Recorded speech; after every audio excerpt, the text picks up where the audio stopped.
శ్రీరామచంద్ర పరబ్రహ్మణే నమః. శ్రీగురుభ్యో నమః. శ్రీమాత్రే నమః. శ్రీగణేశాయ నమః.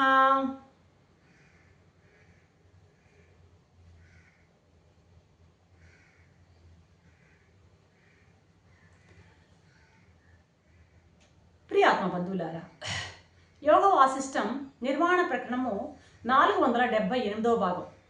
సరే, ఇక అలంబుస వాహనమైనటువంటి ఆ కాకి, సరస్వతీదేవి వాహనమైనటువంటి హంసికి పుట్టినటువంటి 21 మంది కాక సంతానం మెల్లగా బయలుదేరి సరస్వతీదేవి మాత దగ్గరికి పోయి చేరారు. వారితో పాటు ఆ సప్తమాతృకలు, ఇక అన్ని వాహనాలు అందరూ కూడాను సరస్వతీదేవిని బాగా యథోచితంగా ఆరాధించారు. సరే, తల్లి నిర్వికల్ప సమాధిలోకి వెళ్ళిందని నేను చూశాం కదా. ఆ నిర్వికల్ప సమాధి నుండి తల్లి లేచి వీరందరినీ అనుగ్రహించి ముక్తులని కావించింది. ఎవరు చెప్తున్నారు ఇవంతా? కాకభుసుండు చెప్తున్నాడు. ఆ తర్వాత మాకు అమ్మ ఆశీర్వాదం తీసుకున్న తర్వాత మేమందరం కూడా శాంతమైనటువంటి చిత్తంతో ధ్యానం చేయాలి అని గట్టిగా నిర్ణయించుకుని మేము మా తల్లిని వదిలి తండ్రి గారి వద్దకి వెళ్ళిపోయాము. ఎవరు తండ్రి? ఆ అలంబుస యొక్క వాహనమైనటువంటి కాకి. అక్కడికి వెళ్ళిపోయాము. ఎప్పుడైతే మేము వెళ్ళామో మా తండ్రి మమ్మల్ని ప్రేమగా కౌగిలించుకున్నాడు. వెంటనే మేమందరము కూడాను, అయ్యా తమరు బ్రహ్మజ్ఞానులు, మాకు మీరు జ్ఞాన బోధ చేయండి అని సవినయంగా మా తండ్రి గారిని మేము అడగడం జరిగింది. అంటూనే మా తండ్రి యొక్క పాదాలు నమస్కరించి, మా తండ్రి గారు ఏ దేవికి వాహనమో అలంబుస మాత, ఆమెను కూడా అర్చించి వారి ఆశీర్వాదాలు కూడా తీసుకుని ఇక అక్కడి నుంచి వారిద్దరి యొక్క అనుగ్రహాన్ని పొంది ఇక మేము అక్కడి నుంచి బయలుదేరడానికి ఉద్యుక్తులమయ్యాం. అప్పుడు ఆ తల్లి, మా తండ్రి గారు ఇరువురు కూడాను మమ్మల్ని అనుగ్రహించి, పుత్రులారా మీకు కావలసినటువంటి జ్ఞానమంతా మీకు ప్రసాదిస్తున్నాము, మాకున్నటువంటి శక్తులతో జ్ఞానాన్ని మీకు ప్రసాదిస్తున్నాము.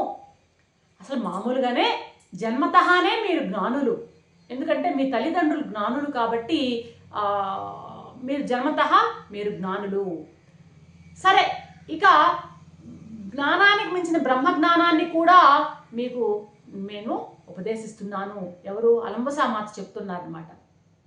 మీకు జ్ఞానం విజ్ఞానం రెండూ కూడా పరిపూర్ణంగా లభించుగాక, పరిపూర్ణంగా మీకు జ్ఞాన విజ్ఞానాలు మీరు పొందుదుగాక. ఇక మీకేమీ కావాల్సింది ఏదీ లేదు. మీకు కావాల్సింది ఇక విశ్రాంతి. మీరు వెళ్ళి ఆ కల్పవృక్షంపై ఉండండి, జీవించండి అని ఆశీర్వదించారన్నమాట. ఇక మేము అక్కడి నుంచి బయలుదేరి అప్పటి నుండి ఈ కల్పవృక్షంపై నివసిస్తున్నాం. అడిగాడు కదా వశిష్ఠ మహాదేవుడు, ఎందుకు మీరు ఈ వృక్షం మీద నివసిస్తున్నారు? మీరు ఏ కులస్తులు, ఎలా పుట్టారు, మీ పుట్టుకేంటి అని అడిగారు కదా. ఈ వృక్షంపై ఎందుకు నివసిస్తున్నారు అన్నారు కదా. దానికి సమాధానంగా కాకభుసుండు ఇదంతా చెప్తున్నారు అన్నమాట. ఇప్పుడయ్యా ఇలాగ నా పుణ్యం ఫలించింది, మీలాంటి మహనీయులందరూ కూడాను ఇలా మా దగ్గర దయచేశారంటే మా జన్మ నిజంగానే ధన్యమైంది. అంచేత సత్పురుషుల యొక్క సాంగత్యం కంటే అసలు మనం కోరదగింది ఏదీ లేదు కదా మహర్షి. అది జగమెరిగిన సత్యం కదా. అది నా అదృష్టవశాత్తు దైవవశాత్తు తమ దర్శన భాగ్యం నాకు కలిగింది అని మళ్ళీ అర్ఘ్యపాదాదుల్ని ఇచ్చి వశిష్ఠ మహర్షికి నమస్కరించాడనమాట. అప్పుడు వశిష్ఠ మహర్షి ఆ భుసుండుని చూసి ఇలా అన్నాడు, నేను ఇలా అన్నాను అని చెప్తున్నాను అనమాట. పక్షిరాజా, అంత బలవంతులు బుద్ధిమంతులు అయినటువంటి నీ సోదరులు 21 మందిలో నీ పెద్దవాడు కదా, మిగిలిన 20 మంది వాళ్ళు ఏది ఇక్కడెక్కడ కనిపించడం లేదే, మీరొక్కరే కనిపిస్తున్నారే, కారణం ఏమిటి? అంటూనే భుసుండు చెప్తున్నారు, ముని ఇక్కడ ఉన్న మాకు దీర్ఘకాలం ఎంతో, మేము ఇక్కడికి వచ్చి చేరి ఎంతో కాలం అయిపోయింది, దీర్ఘమైనటువంటి కాలం గడిచిపోయింది. ఎలాగైతే దినాల ఈ యొక్క ఉదయం ప్రారంభం అవుతూనే క్రమంగా సాయంత్రం అస్తమం అవుతుందో అలాగే అనేక యుగాలు గడిచిపోయాయి. ఇప్పటికీ ఇన్ని యుగాలలో నా సోదరులందరూ కూడాను వాళ్ళ శరీరాలన్నీ కూడాను తృణప్రాయంగా వదిలేసి శివ సాయుధ్యాన్ని పొందారు. వాళ్ళందరూ చనిపోయారు, ఆ 20 మంది. సరే, ఇక వాళ్ళు మామూలుగా దీర్ఘాయుష్మంతులు, బలవంతులు, మహాత్ములు ఎవరైనా కావచ్చు గాక, వాళ్ళకి ఏం చేస్తాయి, రోగాలు రాక తప్పదు, వాళ్ళ యొక్క ఆ కాలం వాళ్ళని మింగివేయక తప్పదు. కాబట్టి వాళ్ళు ఏం చేశారు, ఇంత దీర్ఘమైనటువంటి కాలంలో వాళ్ళ ఉపాధులన్నింటినీ వదిలేశారు. వాళ్ళ శరీరాలు వాళ్ళు మరణించారు, వాళ్ళ ఉపాధులు వెళ్ళిపోయాయి, పంచభూతాల్లో లయమైపోయారు. కాబట్టి ఎంత గొప్పవాడికైనా, ఎంతటి దీర్ఘాయుష్మంతుడికైనా, ఎంత బలవంతుడికైనా, ఎంత మహాత్ముడికైనా ఆ కాలం అనేది, అంతం అనేది ఖచ్చితంగా కాలం అంతం చేస్తుంది. పంచభూతాలే లయమైపోతున్నాయి.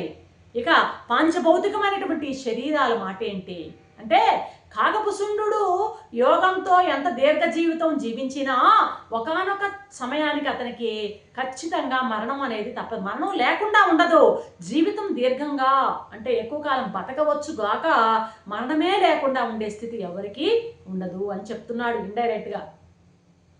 మరి వెంటనే వశిష్ఠ మహర్షి అన్నారు, మరి నువ్వెలా ఉన్నావయ్యా, వాళ్ళందరూ వెళ్ళిపోయారే, మరి నువ్వెట్లా ఉన్నావు, నువ్వు ఉన్నావే, మిగతా 20 మంది చనిపోగా నువ్వెలా ఉన్నావు అంటున్నాడు అనమాట. ఇప్పుడు నీవు ఏ విధంగా నీవు ఉన్నావు, భీకరమైనటువంటి పరిస్థితుల్లో విషమమైనటువంటి గాలులు వీచినప్పుడు కూడాను స్థిరమైనటువంటి ఈ కల్పవృక్షము ఎలా ఉంది, మరి నువ్వు ఆ రోజు కల్పవృక్షంలో వచ్చి కూర్చున్నావు కదా, కల్పవృక్షం ఎలా చలించకుండా ఉంది. కాబట్టి నీవు ఎలా ఉన్నావు, ఇక్కడ నీవెలా ఉన్నావు వాళ్ళందరూ పోగా అని అడుగుతున్నాడు అనమాట. వెంటనే చెప్తున్నాడు ఈయన, సాధు, లోకాంతరాలలో మామూలుగా నేను అనేక లోకాలలో నేను విహరించాను. నేను ఎక్కడెక్కడ విహరించినా కూడా నాకు ఈ చెట్టు మాత్రము ఇదే నాకు సుఖంగా ఉంది, బాగా అనుకూలంగా ఉంది. కాబట్టి నేను ఈ చెట్టుని ఆసరాగా చేసుకుని ఇక్కడే నేను సుఖంగా ఉన్నాను. నేను ఇలా సుఖంగా ఇన్నేళ్ల పాటు దీర్ఘకాలం జీవించి ఎలా ఉన్నానో తెలుసా, నేను ఎప్పుడు కూడా ఎలా ఉంటానంటే ఆకాశంలో ఉంటాను. ఆకాశం అంటే మరి చిదాకాశమో మరి జడాకాశమో తెలియదు, నేను ఆకాశంలో ఉంటాను. ఏ కల్పన ఉండదు నాకు, అంటే నా మనసులో సంకల్పాలు ఏవి ఉండవు. కావాలని నేను ఆకాశ స్వరూపుడనై నేను కూర్చుని ఉంటాను, ఆకాశ స్వరూపుడుగా ఉంటాను. నేను అంటే సర్వము వ్యాపకమైనటువంటి నిరాకారమైన స్థితిలో నేను ఉంటాను. నా అంగాలు ఉన్నాయి కదా, సర్వాంగాలను ఏమాత్రం చలనం లేకుండా స్తబ్దం చేసేస్తాను. ఇప్పుడు మంచు కొండల్లో హైబర్నేషన్ అని అంటుంటాం, సైన్స్లో వస్తుంటుంది. కొన్ని జీవులు మంచులో అలాగే ఆ శ్వాసక్రియని బాగా బంధించేసి అలాగే ఆ మంచు కాలం అంతా వెళ్ళిపోయే వరకు అలాగే ఉండి మళ్ళీ మంచు కాలం అయిపోయినాక మళ్ళీ వస్తాయట. ఈ టైంలో అవి ఏం చేస్తాయంటే పూర్తిగా ఆ శ్వాసక్రియని బాగా మందగించేసి అలాగా జీవించి ఉంటాయి. బతకడానికి ఎంత అవసరమో అంత శ్వాసతోనే బతుకుంటాయట, సైన్స్లో ఉంటుంది ఇదంతా. అలాగా ఈ సర్వాంగాలను చలనం లేకుండా శబ్దం చేసి పారేస్తాను నేను.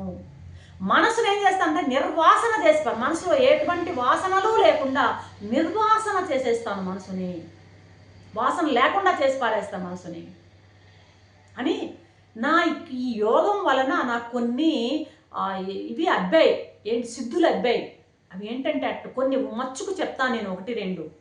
ఇప్పుడు సూర్యుడు కణకణ ప్రకాశిస్తున్నాడు అనుకో, నేను అలాగా పోయి ఆ సూర్యుడిని నేను ఆలింగనం చేసుకోగలను అంటున్నాడు. అంత వేడిని నేను భరించగలను.